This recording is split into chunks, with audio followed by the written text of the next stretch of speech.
Assalamualaikum warahmatullahi wabarakatuh. Perkenalkan, nama saya Aisyah Hidayat dengan NIM 6705 194121. Akan memaparkan berita yang ditulis oleh kontributor Malang, Andi Harti, dengan editor Erlangga Jumena. Diterbitkan oleh kompas.com, Malang, tanggal 11 bulan 10 2016, jam 19.39 waktu Indonesia Barat. Yang berjudul Tercemar, Air di Kota Malang Tak Layak Minum. Saat ini, Malang mengalami pencemaran air. Hal ini dilihat dari uji standar buku mutu air oleh Badan Lingkungan Hidup atau BLH. Tri Santoso sebagai pengendali BLH mengatakan bahwa air sungai Kota Malang masuk ke kelas ketiga, yaitu air hanya cocok untuk pertanian dan perikanan. Berdasarkan peraturan pemerintah nomor 82, ada 4 klasifikasi air. Yang pertama adalah air dapat digunakan untuk minum. Yang kedua, air dapat digunakan untuk rekreasi.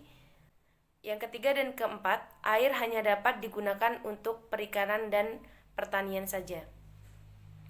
Mereka menggunakan 18 titik sebagai tempat pengujian dan hasilnya rata-rata masuk ke klasifikasi kelas ketiga. Mayoritas pencemaran ini dari limbah pertanian dan domestik. Terdapat juga sampel bahwa air sumur mengalami pencemaran yang berasal dari tinja. Hal ini dikarenakan asal-asalan warga dalam membuat sapi tank. Analisis yang dapat saya simpulkan yaitu bahwa pencemaran air adalah proses masuknya komponen baik berupa bahan kimia maupun non-kimia seperti logam berat, obat-obatan, limbah, sampah, dan lain-lain. Pencemaran yang terjadi di Malang sendiri diduga dari limbah pertanian dan domestik. Limbah pertanian sendiri seperti penggunaan pupuk kimia yang berlebihan yang nantinya akan larut ke dalam air tanah dan bisa juga terbawa aliran hujan ke sungai.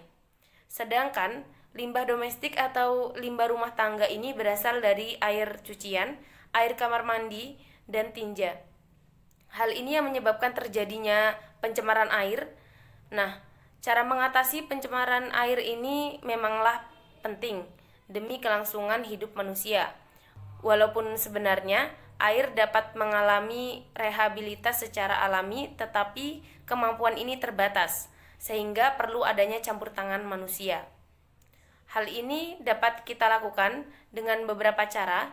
Yang pertama yaitu tidak menggunakan pestisida secara berlebihan agar sisa bahan kimia tidak meresap ke air tanah maupun mengalir ke sungai. Yang kedua, membuat kolam stabilisasi agar air dari sisa rumah tangga dapat ternetralisir secara alami sebelum mengalir ke sungai. Yang ketiga, pengelolaan ekstrakta untuk penanganan limbah sapi tank yang nantinya akan diolah menjadi biogas rumah tangga.